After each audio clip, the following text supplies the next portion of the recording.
Dakuin po muna natin, Davao na naman. Davao na pinakamalinis na Davao na walang kakrimen-krimen ho, mga bossing. Davao na ipinain sa atin nung panahon ho ng eleksyon nung 2016, mga bossing. Sa Davao, maganda ang Davao. No? Walang mga salasalabat na kuryente. Sabi ng mga DDS. Sabi nung nagpakalat ng mga propaganda ni Duterte. Walang mga adik. Sabi nung mga nagpakalat ng propaganda ni Duterte. No? Ano pa ba? Ano pa yung sinabi? Walang baha sa Davao. Lahat na, walang mahirap sa Davao. Nakita ko lang itong balita na ito, mga kababayan. No? Ano ba? Diyan ba nagtatago itong mga Chinese national? Chinese nationals nab in Davao City, Pogo Operation. Naalala niyo yan, Agosto 13. 2025 ibinalita. No, diyan ho yata talaga ang taguan. O baka may mga nagtatago. O baka may mga sumusuporta, may mga umaalalay. Di ba? Manila National Bureau of Investigation on Wednesday announced the arrest of 8 Chinese national in a raid on illegal Pogo, Philippine Offshore Gaming Hub in Davao City. Ibig sabihin, tuloy-tuloy pa din yung sa Davao. Grabe kayo dyan. Ang sabi ng Pangulo, ihinto na yan pagkatapos nung kanyang, kung di ako nagkakamali, sa SONA or kung saan niya sinabi yun. 6 na buwan o binibigyan na lang ng 6 na buwan simula nung sinabi ng ating Pangulo yun. Tapos ibig sabihin ngayon, tuloy-tuloy pa din dyan. In a statement, NBI Director Jaime Santiago said the 8 Chinese citizens, 6 men and 2 men, were arrested August 12, agent of NBI, Southeastern Mindanao Regional Office, NBI, inside the residential property of Gardenia Street, Montclair Highland Subdivision, where the Pogo Hub was found. Anak ng tinapa, umiiral pa din, tuloy-tuloy pa din. Ano ginagawa ng mga mayor dyan? Hindi, karton pala yung mayor dyan. Ano? Ang meron, acting mayor, mga kababayan. Naalala nyo din ho, na yung mga birth certificate daw po ng mga Chinese national ay galing ho sa Davao. Naalala nyo yun? Libo-libo. Sabi ko nga dati, nako, kapag papagawa ka ng mga peke, pagka papagawa ka mga birth certificate na peke, peking mga diploma, rekto ka tumakbo. Yun pala, Davao ho, mga kababayan, ang pinakamalaki ng liit ho, mga bossing, yung rekto. Di ba, Sir Archie Beroya at Gracious Grace? At si Brickster, nandyan na. Si Ray Piñoco.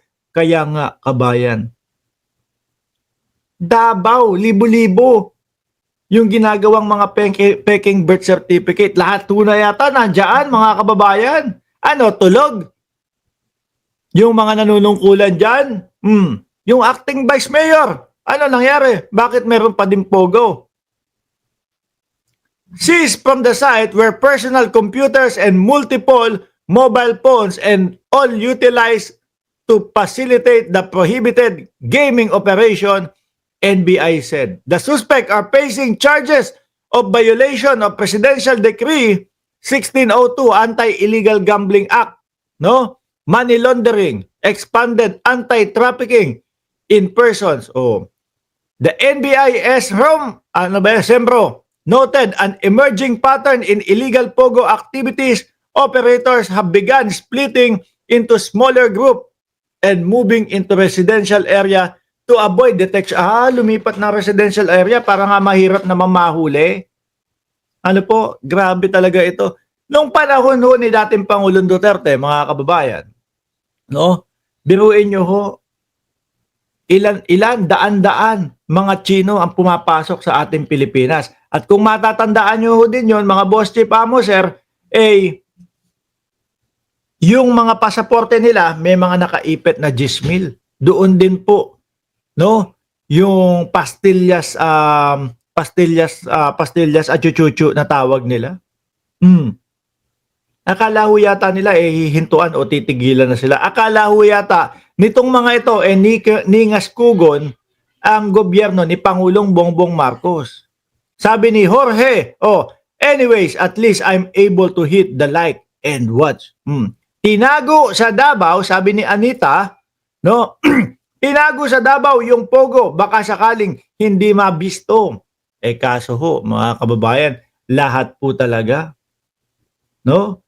Kaso ho, mga kababayan, kahit ilagay mo pa sa Davao, yung ano nga yung general manager, mga boss chief amo sir, yung general manager ng Pogo, saan ho nahuli? Sa airport din ng Davao. Kaya ako ho, naniniwala na ngayon mga kababayan, talagang nabudol ho tayo noong 2016 election No?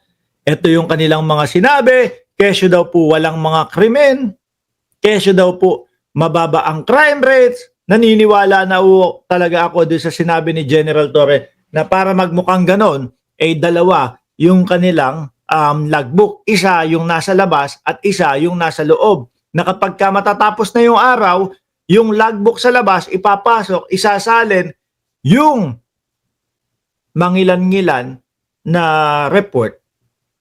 Siguro yung mga report na isasalin lang doon, na ito, nagtatatlo tala o nagkakarakrus.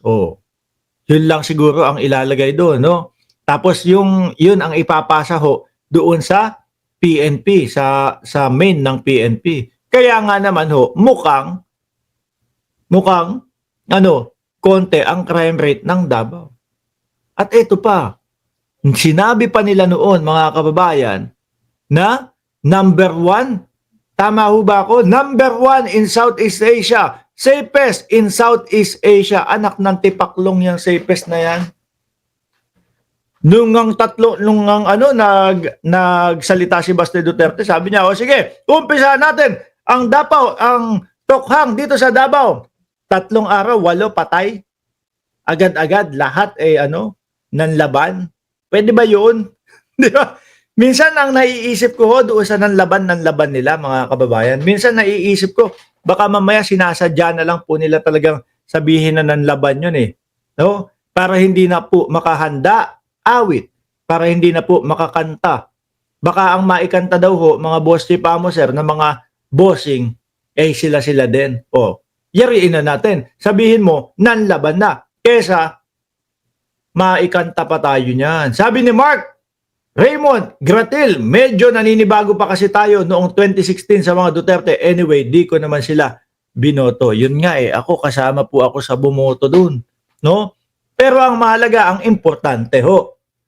No? Hindi ho tayo kagaya nung ibang mga DDS na nalubog na doon. Di ba?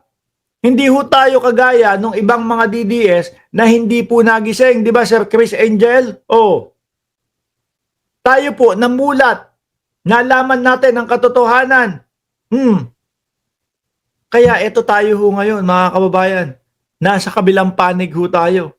No, hindi ho tayo bobo na alam mo na at nakikita mo na kung ano yung mga nangyayari talaga. Wala pa din. Nandun ka pa din. At isa ka pa sa nagpapakalat ng peking balita o ng fake news. Hindi ho tayo ganun, mga kababayan.